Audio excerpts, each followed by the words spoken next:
The fax machine in my home office groaned to life at 2:14 a.m., a relic I hadn't touched in years. It wasn't supposed to work, yet there it was, slicing through the silence with a low hum, a mechanical wheeze, and the slow drag of paper. Barefoot on cold hardwood, I stood in the doorway, watching it spit out a single sheet like a confession. One line, no sender, no header, just stark, elegant font. I wish you'd said yes that night. But I see why you didn't now. The paper was warm, curling at the edges, smelling of scorched toner and forgotten time. I stared, heart ticking faster. Not at the words. They were strange, yes, but at the how. Why this machine? Why now? And who knew it was even here, wired to a line we never disconnected? My name's Grant Lawson. I build skylines, glass towers, rooftop gardens, sustainable dreams. My life is structure, timelines, contracts, clean lines. My wife, Alara, was the heart of that design. We met on a downtown project. She saw spaces as living things, while I saw math and steel. She taught me beauty breathes. I taught her it could stand forever. We built a home, my design. Polished concrete, floating stairs, light that hums like a promise. Sunday mornings were ours. Coffee, design magazines, laughter over absurd trends. It was perfect. Until it wasn't. Alara's work, private interior projects, gallery setups, started pulling her away. She'd leave early, return late, her answers vague. Just across town, she'd say. Or, a new client, you wouldn't know them. Her phone glowed with coded contacts, a sunglasses emoji, a half moon, a pin. Never names. I teased her once. What, you're a spy now? She laughed. Clients love their secrets. But her eyes stayed cold. Then, a scent, not mine, musky, faint, on her coat when she hugged me. Gallery was crowded, she said, turning away. I wanted to believe her. I told myself it was stress, my downtown acquisition, endless work hours. Maybe I was the one drifting, but doubt is a crack in the foundation. Once it's there, every step feels unsteady. The night the fax came, Ilara slept soundly, curled in our bed, city lights spilling through our windows. I watched her, her face serene, and felt a stranger's distance. Back in my office, I folded the fax and hid it under old permits. But its words clung to me. I wish you'd said yes that night. Not for me, not about me, but someone new enough to send it here, to a machine no one should remember. I lay awake, the house humming around me, and realized something. Trust, like a building, can look solid right until it collapses. How do you rebuild when the first crack comes from the one you love most? The week after the fax felt like living with a shadow that moved when I didn't. I tried to dismiss it, a glitch, a misdialed relic from some dusty server. But the words, I wish you'd said yes that night, stuck like damp ink. Who knew our fax line still worked? Who cared enough to use it? The question gnawed, and Alara's habits started looking less like quirks and more like clues. She kept her phone close now, even in the shower, screen down on the bathroom counter. She used to leave it on the counter for me to prank text her friends. Now, it was a boundary I couldn't cross. Her departures grew earlier, her returns later, her explanations thinner. Client meeting, she'd say, eyes elsewhere. I tested her once. Maybe I'll swing by your client's place, consult on their lighting. A pause. Too long. Then a smile. You'd hate it. Too rustic. Rustic? She once mocked that word in a design magazine. Now she wielded it like a shield. That night, I opened Find My Phone, an app we'd shared for emergencies. Her blue dot blinked in Cahuenga Pass, a residential pocket of pines and quiet streets, far from any gallery. I stared at it, the address meaning nothing, but its secrecy meaning everything. I said nothing the next morning. 2 days later, I met Owen Kessler for lunch, an old developer friend who read people like blueprints. The rooftop cafe hummed, but his eyes pinned me. "You're off, Grant," he said, stirring his iced tea with a chopstick. "Work's heavy," I lied. He nodded, unconvinced. "You know Ilara's working with Silas Blackwood, shady guy. I dodged a deal with him once. Too many lawsuits." I froze. "Silas? She doesn't mention clients anymore." Owen shrugged. "Maybe it's nothing, but you've got that look, like a design's not adding up." His words followed me home. Silas Blackwood. The name tasted like rust. I looked him up. Mid-40s, slick, a brand whisperer for luxury nonsense. A photo stopped me cold. An exhibit launch. Silas in the foreground, and there, behind him, Ilara, laughing, in that wool coat, the one with the cologne that wasn't mine. Sleep didn't come. The next day, I called in sick, a first in years. Sat by the koi pond, replaying every vague word Ilara had said. Was the fax from him? A taunt? A mistake? My mind spun, chasing patterns.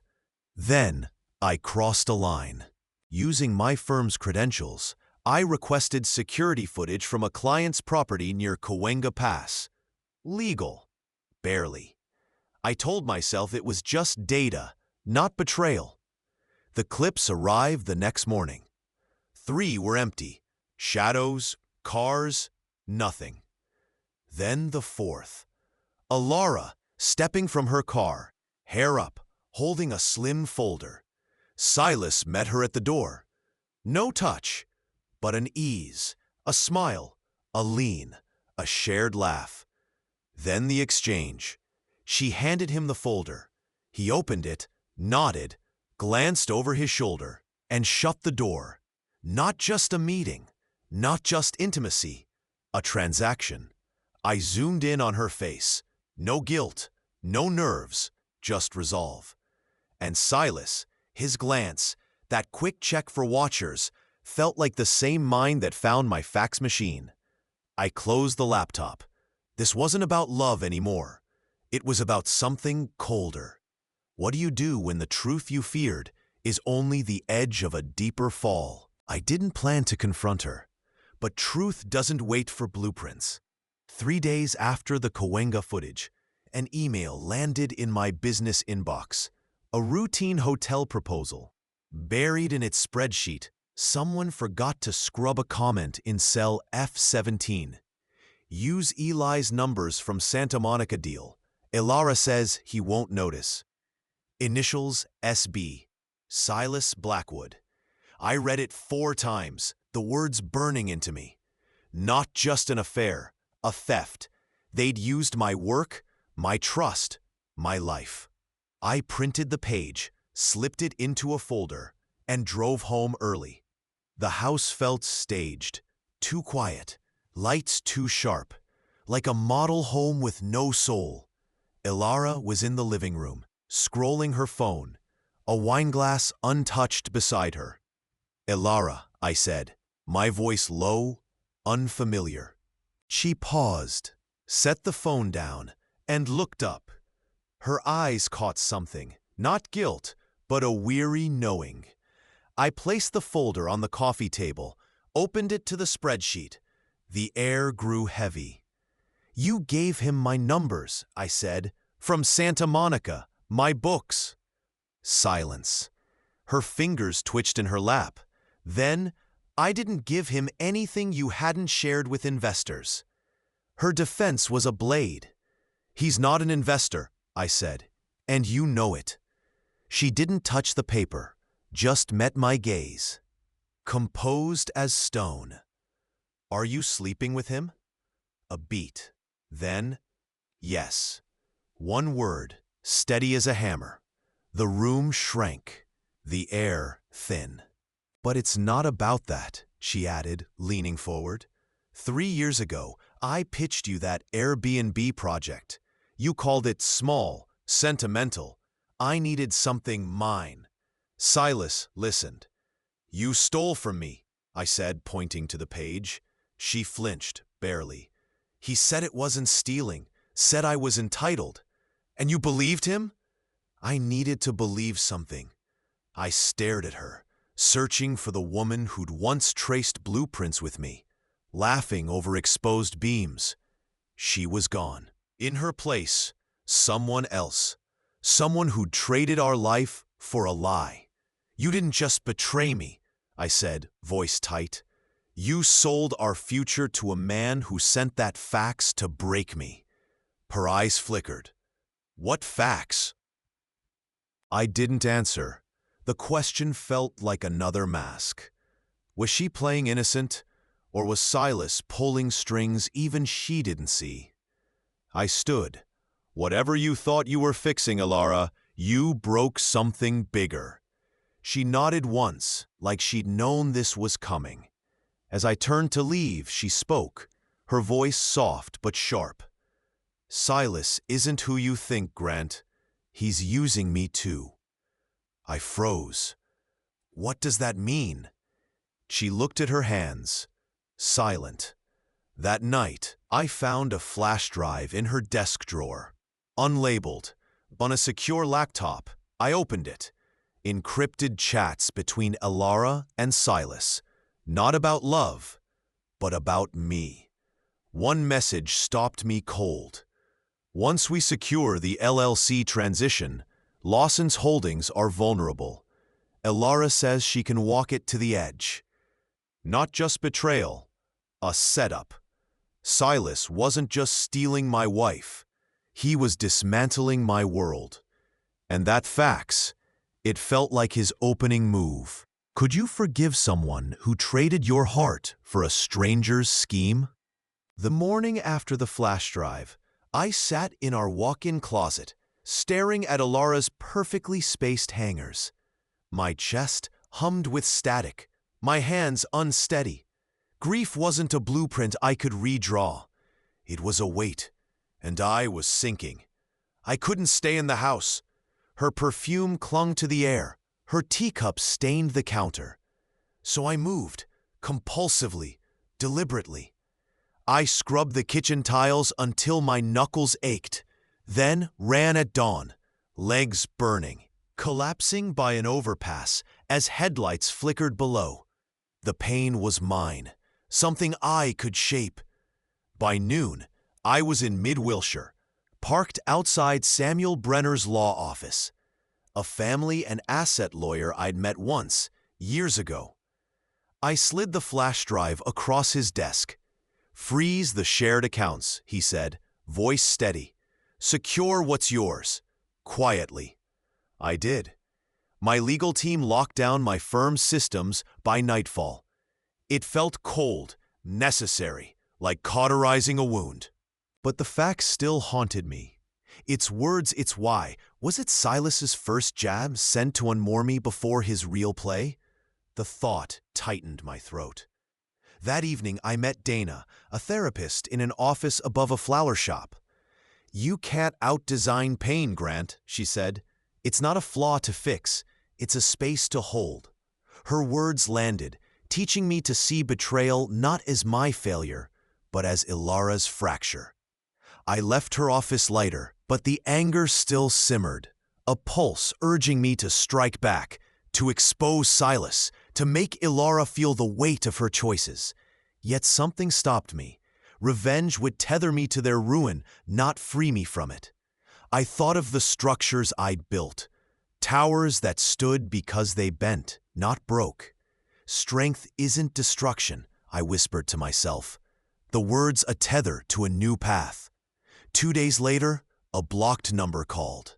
Alara's panicking, a woman said, calm and precise. Silas is turning on her like he did me 2 years ago. Who is this?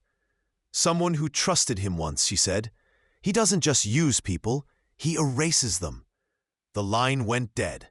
That night, I found an old project memo in my office, buried under contracts. A cryptic note about a consultant tied to Silas's firm, dated months before Alara's late nights began. My stomach twisted. His scheme wasn't new. It was patient, calculated. And the facts felt like its first echo. I sat on the patio, the koi pond's ripples catching moonlight. I traced a finger along the water's edge, its coolness steadying me. The fish moved with purpose, unbothered by the world above. There was a quiet power in their indifference, a lesson in enduring without rage. Then my legal team called. A Colorado eco-hotel I'd co-developed was frozen under investigation. A Shell LLC tied to Silas's firm had surfaced, and Alara's name was in the filings. The facts wasn't just a taunt. It was the spark of a fire, now threatening everything I'd built. Healing starts when you choose not to burn. But what do you do when the flames are already rising? The decision came like dawn, quiet, inevitable. A conference call, a ledger on my screen, Alara's digital signature tied to a holding company Silas used to siphon funds. Not a smoking gun, but enough. Enough to freeze my Colorado eco-hotel, to threaten my empire, to prove her complicity. I signed the dissolution papers, not just for the deal, but for us. No confrontation, no courtroom drama.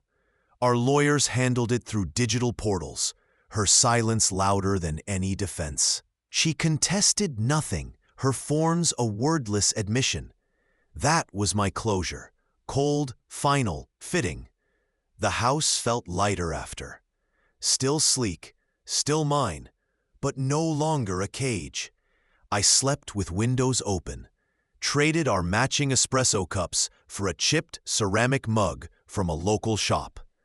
I ran each sunrise, breath steady, shoes on pavement. No music, just me. Dana, my therapist, helped me see it.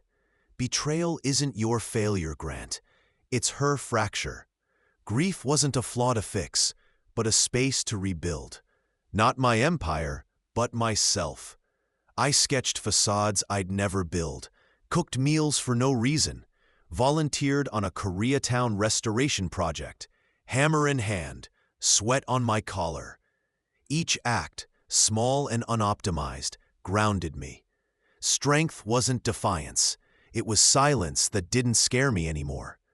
The facts lingered in my mind. Its words a ghost. I never learned who sent it. Silas, likely. A calculated jab to unravel me before his scheme. But it didn't matter. It was the crack that forced me to see, the spark that lit my rebuilding. I tucked it away, not as evidence, but as a reminder. Even betrayal can start something new. The legal fallout unfolded quietly. My team traced Silas's Shell LLCs, unraveling his network. Fraud probes followed, his name now a cautionary tale in industry circles. Alara's role, though complicit, was a footnote, her choices her own to carry. The Colorado deal stung, but I faced it with a clarity I hadn't known before. This wasn't about saving an empire. It was about saving myself. You can lose everything, I told myself, and still build again. One afternoon, I saw her at a farmer's market, holding ranunculus, hair loose, unpolished. Just a woman, not the architect of my collapse. She didn't see me. I didn't approach. But I felt it, a release. She was a chapter, not my story. That night, I lit a candle on the patio, the koi gliding below. A breeze moved through the trees. Surviving isn't heroic. It's enduring. One morning, one run, one quiet cup of tea at a time. Silas tried to break me. Ilara fractured me.